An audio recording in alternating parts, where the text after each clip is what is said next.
for his corner first. Here's some fun facts. This race has been held for 35 years. We knew that from the feature earlier. Honda has swept the podium 3 times.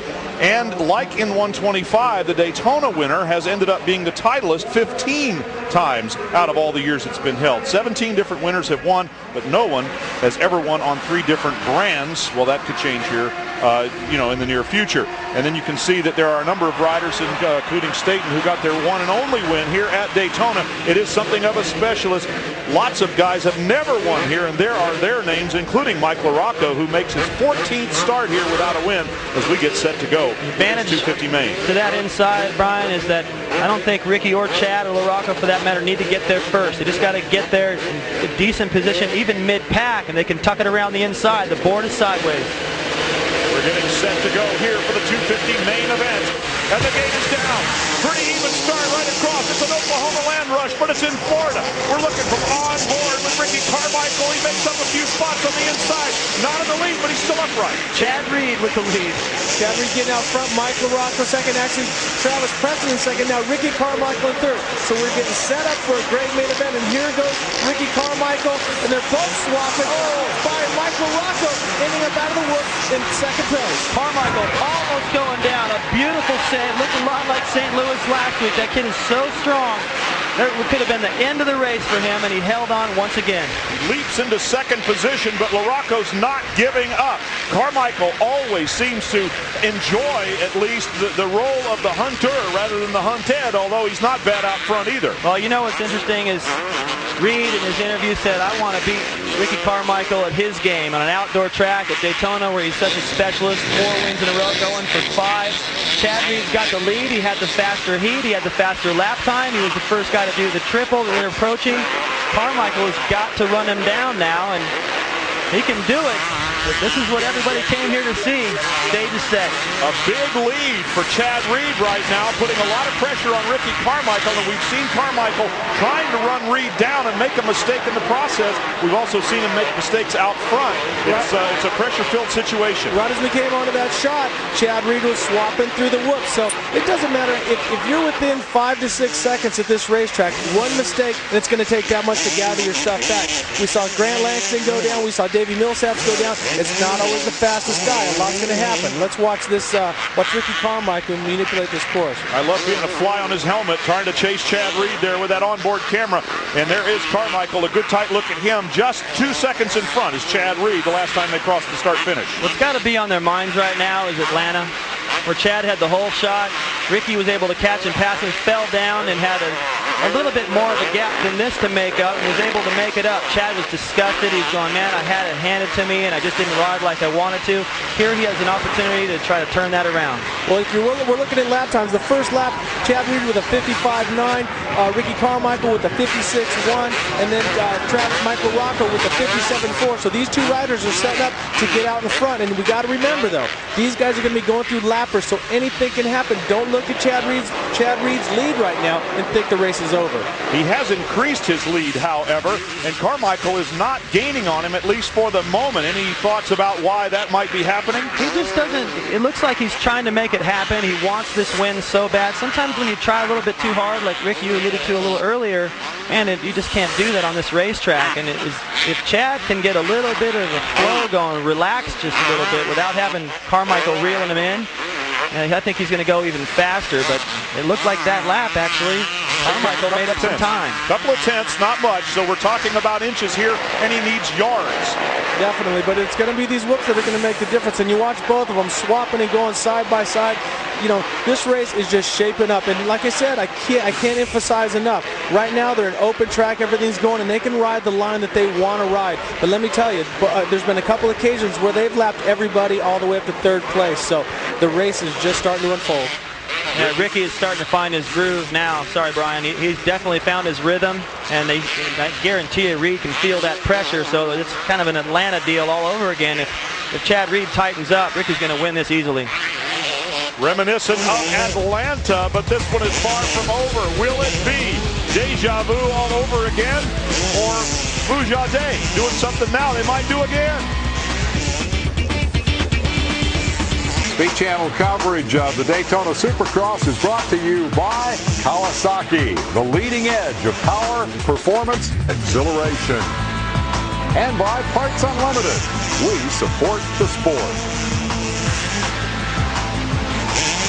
You have been riding on board with Ricky Carmichael. Chad Reed is that dot in the distance. And fellas, I have to ask both of you, would you rather follow or lead at this point in this race? Which is the advantageous position? Right now, I would definitely want to be Ricky Carmichael because you're watching Chad Reed, who he knows had a faster lap time and had a faster heat, so he can try different lines, try inside, try out, and he's getting facts of which is faster. Chad Reed, on the other hand, has to try something, and it could be a big mistake and lose that lead. Ricky Carmichael is slowly inching away at it, so I would choose rather to follow the lead. David? Yeah, I think that's going to, right now I'd rather be Chad, but when they get into lappers, I'd rather be Carmichael, and that's going to happen here pretty quick. Carmichael has definitely found his rhythm. He's definitely putting the pressure on. Chad can feel it, but that last lap, he held his gap. Carmichael looks a little shakier, actually, but he always does. And I find that particularly interesting because in road racing, which we're also doing here, you want to be the first guy through the lappers. You're saying the second guy. Why? Well, what happens a lot of times is, the lap riders don't realize the leaders are coming up as fast as they are, and the blue flag comes out, and they don't get out of the way as easily as they do once they see the leader come by. They're like, oh, okay, it's the leaders. I definitely got to get out of the way. And it usually kind of yields a little bit better to the guy in second place. The two riders coming up on the first lap rider that they've caught at speed. There's been a couple riders that have gone down that they've passed passively, but now Jason Thomas is coming up. He has to just move over and let him by, but sometimes you can't get out of the way. You get stuck in those ruts. Right there, you see how close and tight it is. The Daytona track, when it gets the deep ruts and that's your only option, sometimes you end up banging into the lap riders. See him jump right over that hay bale right there. I mean, they're doing whatever they got to do to try to find a smooth or a little bit faster line. And I think what Chad's got to do here is just not leave an opening. I think he can put up with the pressure. I think he's got the fitness to go the distance. He just cannot leave the door open. If he goes wide anywhere, Ricky's going to shove it in. So as the track continues to change, it's almost like riding in the woods. You got to find your line different every lap almost. But it's unbelievable. Let's just listen to what Ricky Carmichael is doing and watch how he catches Chad Reed. Coming up on him now, that's for sure. As Carmichael and Reed are on the same berm, and the distance between them you can see on the screen. On the clock, it's less than a second. It was up to 2.5 at one point. Here it comes.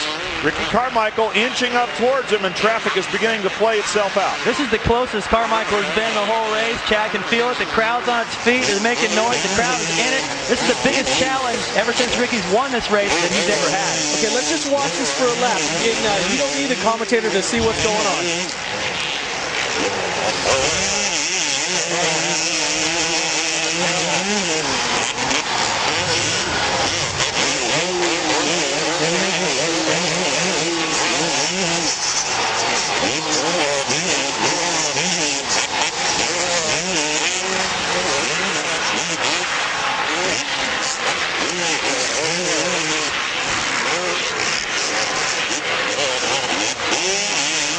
Talked about how Chad couldn't leave the door open anywhere. He took the furthest inside line to that corner yet because he could feel Ricky's pressure. I have to tell you, folks, this is the best helmet cam I've ever seen. I can actually, it reminds me of when I used to ride. I just didn't go this fast. And it's unbelievable how they're jumping side by side. These two guys, these are the best in the world right now, and they are hard. Ricky almost going down. The biggest squawk trying to chase him down right there. I can't decide if I need, some sort of depressant or just Dramamine. We're at halfway right now as Chad Reed continues to lead Ricky Carmichael. We're going to have to take a quick commercial break. You know how it is here in the US of A. We'll be right back, and we promise you won't miss a thing. And Brian, Chad taking that far inside line. He must have heard what I said. Well, and one thing that you got to watch, because here at Daytona with this sand, you can't sit in someone's roost too long, because no matter how good your goggles are and they run a laminated tear-off, you still can eat a lot of roost. But Ricky Carmichael never waits. Like sometimes I would like to pressure, if I got behind David, I'd want to push on him a little bit to maybe frustrate him.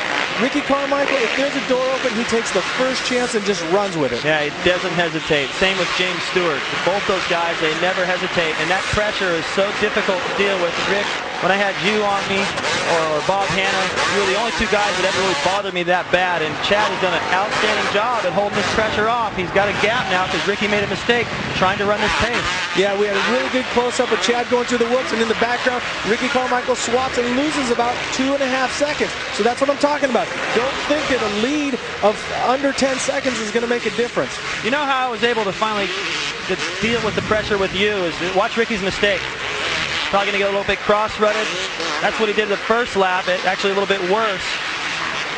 That save right there doesn't surprise me at all, but what happened was he lost a lot of time. And going back to the pressure and how to deal with it, if you think about how many laps are left, it's too overwhelming. So I used to just think, if I could just hold you off one more lap, and then I was in the clear, maybe I'd get a gap, and that's what's happened for Chad. Now he can relax just a little bit. A very similar race that David, you and I had in Japan, where we had a lot of lappers. We ran a GP, and the lappers determine the outcome. You know, you'd get a lap, you catch a lapper, I'd catch you, I'd get a lead, you know, same thing. So now Ricky Carmichael is stuck behind Tyler Evans, and you can see the gap of about 2.5 seconds of the split between the two riders. The last lap, Reed turned a 56.6, Carmichael a 57, probably because of the mistake. They've got almost a 19 or 20-second lead now over third place. Larocco is holding off Villeman, and Preston rounding out the top 5. We promise there's other riders in this race. This is just too good. And we asked, of course, Greg White specifically asked Ricky Carmichael, when do you start racing points? Are we seeing that happen right now, or is he still on the chart? He will throw the title away because he wants to win this so bad. You know what's important? I was talking to a friend of mine today, and I'm going, you know, if Chad Reed can win Daytona, that would be a huge upset. On paper, Chad's just as good in the sand and all that. But I think everybody here would agree it would be a huge upset. And my friend goes, dude, it's Gettysburg. Whoever wins this race could win the war. Exactly. That's what we've seen historically. 15 times the Daytona winner has come out the Supercross 250 champion. You're watching Chad Reed with our Rhino Cam riding alongside him on the racetrack there. We've got so much great action here and so many ways to look at it. Reed has definitely maintained. He has increased the lead again to 2 seconds, partially because of Carmichael's mistake, but this is just too close to call just yet, and we got 7 more laps of it. All it takes is one little swap in the whoops, one little flush of a wheel, and Ricky Carmichael's going to be back on Chad Reed's wheel. So the race is not over, and like David said, this could decide the title. You know, if Chad beats Ricky, he could get flustered. I don't see him. I've seen a lot of guys beat him, and I don't see him get too sideways when it comes to an overall championship. But you never see him be beat at Daytona. Exactly, that's a different deal. You know, you watched Kevin Windham beat him a little bit 2 years ago in the outdoors, and that frustrated him, and also when Chad beat him a little bit in the Supercross. But right now, like I said, the lappers are going to play a big part in this race. We'll be right back with more from the Daytona Supercross by Honda. The 2 leaders are a 1.5 seconds apart. Everybody else is nowhere to be seen. Here we are, and the battle is still on. It is still just over a second difference between the 2 leaders. Chad Reed and Ricky Carmichael are 22 seconds ahead of the third place rider, Mike LaRocco. David Buellman, the running order is on the top of your screen, and folks, you're going to have to be satisfied with that for the moment, because we're going to watch these 2 guys race, and you are sitting on top of Ricky Carmichael's helmet. Second place last year, Kevin Windham has now moved into the top 5, but nowhere near these guys. I mean, we could go back in the pack and show you some of that, but there's not much of a battle. And you know what? This is what the season is about. Ricky Carmichael and Chad Reed. Chad Reed putting it to him on Carmichael's track. Ricky Carmichael making a small mistake in that rhythm section and losing more time to Chad. Nice save by Chad Reed. No, he got stalled out a little bit, though, and lost some time there. So Carmichael, maybe it's going to come down, fellas, to the one who makes the fewest mistakes at this point. That mistake might not be enough. They're so on the edge right now, and they cannot go any faster than this without paying a huge price for it. Here we look at Carmichael. What he does is he gets off of this, and he gets off rhythm a little bit, and he faces that jump, loses a lot of time. But Ricky Carmichael, so strong, so physical, it really doesn't make that big of a difference. He loses time, but he doesn't injure himself. I wonder what would happen just a moment ago as they lapped Tim Ferry. Carmichael, you can see just passing the rider in the blue back there, number 15, Tim Ferry. Of course, Chad Reed's teammate. I wondered if he would put up a little bit of resistance, but he didn't. Ricky Carmichael casing that triple again. So Ricky having a lot of trouble in that rhythm section, and Chad Reed squeaks out a little more space. Let's go to Greg White. Well, I'm standing down here in Mechanics Alley where all the pit boards come out, and last time Ricky Carmichael came by, his foot got caught and kicked back when he was going through a rut. And as he was going by, he was shaking his head, so not a good sign when a rider's shaking his head, right, fellas? Well, definitely. Ricky Carmichael frustrated because Chad Reed is making less mistakes. You made a good point, Brian. It's going to be he makes the least amount of mistakes at this race because a track this fast, this edgy, you're going to make mistakes. It's who makes the least amount. We're inside 4 laps to go, David Bailey. Carmichael's running out of time. He's got such a huge gap to make up. It's going to take a major mistake from Chad Reed at this point or some sort of a miracle from Ricky Carmichael, which would seem... Oh, there's the mistake. It's not Reed, it's Carmichael that does it. He's got plenty of time to pick the bike up. Does he have enough to get it started? Is he going to get passed by anyone out there? Larocco on the number 5 machine is the next man back, but it was 30 seconds. So Carmichael returns to the track, still in second place. Probably not going to have a rear brake either with all that plastic melting onto the disc. It's on the right side of the wheel, caught up in there. He's not going to give up second place, but they've got such a huge gap with the wind. I think he can kiss that goodbye now. Chad Reed has put him away. He's still got a part of that flag caught in his wheel. Take another look at what happened. He starts to swap side by side, loses it, hits one of the hay bales, goes down, and then down hard on the asphalt. You can see the banner start to suck up into his rear wheel, and as David was saying, is on the right side. We watch, he loses, swaps sideways, loses the front wheel, back wheel, then over the bales, and down he goes. You know what's cool, though? Look how long he hung on to that. He hung on till the pavement, going, maybe I can save it, maybe I can save it. He's done it so many times before. The Chad Reed pace, which he started in the first practice session this afternoon, edging Ricky Carmichael for the fastest lap, the fastest heat. He put the pressure on, and Ricky had to answer it, and he just couldn't quite get it done. I have to ask, how does having that flag, and may I point out that it's a Honda flag stuck in the Suzuki, how does that affect Ricky Carmichael's race right now? Well, what happens is as we're talking about, it gets into the back brake rotor, and what it does is the plastic melts. What it does, it glues the brake pads, so the brake pads lose their adhesive, so Ricky Carmichael basically has no rear brake, has to use just his front, and he has to be very complacent and just finish the race. Well, the bad news for Ricky Carmichael is that he's probably not going to win the Daytona Supercross. The good news is he had a fairly substantial championship points lead, and maybe he'll take some consolation from that after this race is over. Well, we still got to look at how many races Ricky's won this year, and he's not going to win the Daytona Supercross, but you have to understand, when he lost that race in San Diego, he bounced back and beat Chad, went straight to him. So, you know, here we've seen Chad Reed beat, Ricky Carmichael beat Chad on a technical Supercross track, and now we've seen Chad Reed beat Ricky Carmichael. But you know what, though? This race isn't over. With lappers and the way people go down, anything still can happen. Let's give credit where credit is due. Here's your leader, Chad Reed. He is, as they say, the man tonight. You know, what I think is interesting is you know, when Chad Reed stands on the podium, you know, people are telling me, oh, man, he looks like he's going to cry. He looks beaten. He doesn't look beaten. He just looks mad because he's putting in so much work during the week, as much or more than Ricky Carmichael's into the final lap. So when he doesn't, you know, win the race, and Carmichael does, he's over it, man, and he's passionate about it. Stayed, you know, just tenacious enough, like he was last year in the outdoor season. Even though Ricky had a perfect season, Chad came back with a whole renewed confidence, going, I think I can do this. And he couldn't do it. This persistence and perseverance, and probably Jeff Spencer in his corner, has helped him so much to be able to put Ricky away on Ricky's turf. So would you say, David, that Chad is getting it done? Yeah, I say it again.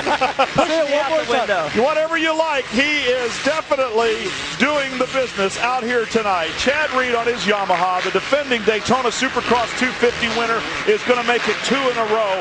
And as he comes around the last few corners, this crowd is going to erupt in a huge celebration. Chad Reed becomes only the 6th rider to win Daytona back-to-back. And he has done it here in front of a huge crowd, and you know how happy this young man is going to be. Chad Reed, the defending Supercross champion, has backed it up with a win at Daytona 2 years in a row. Major upset. You said it early in the broadcast, if he could win, it would be. He did, and it is. There is Ricky Carmichael coming to the finish line. It's going to be a second-place finish for Carmichael. He was able to recover, get the bike back up, and finish anyway. And now Ricky Carmichael has finished, and there is Chad Reed celebrating already.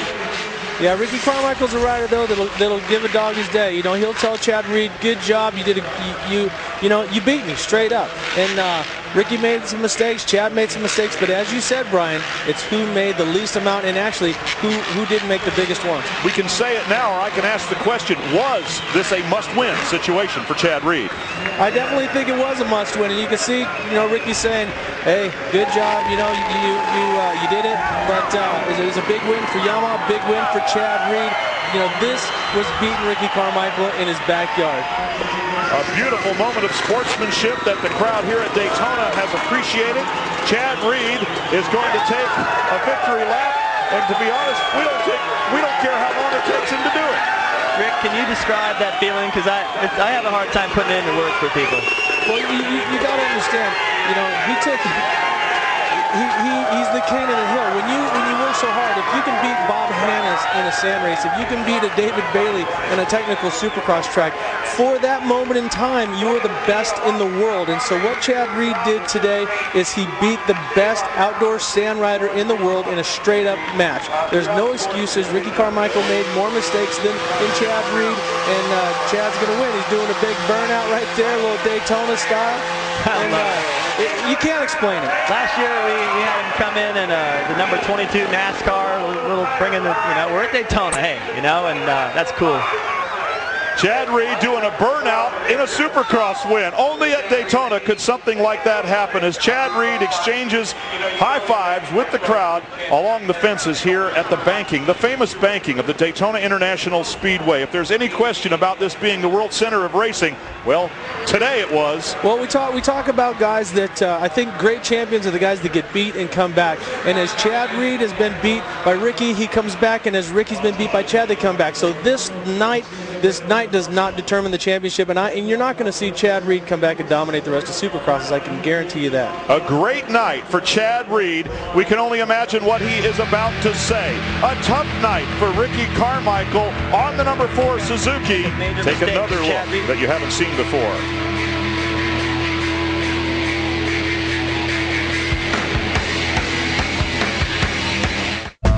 Okay, we're not going to wait any longer to hear what Chad Reed has to say. Greg White, take it away. Chad Reed, that was quite a race for you. I mean, the pressure was on and you held your composure. How do you feel right now? Tell us about the race. I feel like it's, man, I should have been doing that all year long, Working on my starts, working on my turns, working on the whoops, the jumps, just everything, trying to pull it together and make it happen. And tonight was the night, and got 2 whole shots tonight, and it felt good. Felt like I was challenged tonight, and that's what I need. I get bored at the other races, and sometimes that messes with me, and so I got to get better at that. And can't say enough for my team. They did a great job, and Daytona is a bike week, and they weren't able to win any other races. So I said, it's up to me now. I was the last guy to pull off a win. So I'd like to thank them, and doing a great job. All the guys at Bridgestone, Scott, Etnies, the guys at Ant Motor. Let me ask you this real quick. How big is this win in your chase for the championship right now? Everybody looks at this race as being the gnarliest and toughest race of the year, and we won, and that's all that counts. Well, congratulations, Chad Reed, 2-time winner at Daytona. Brian? All right, well, Chad Reed certainly proved himself to be the tough guy that wins on Gary Bailey's course here at Daytona.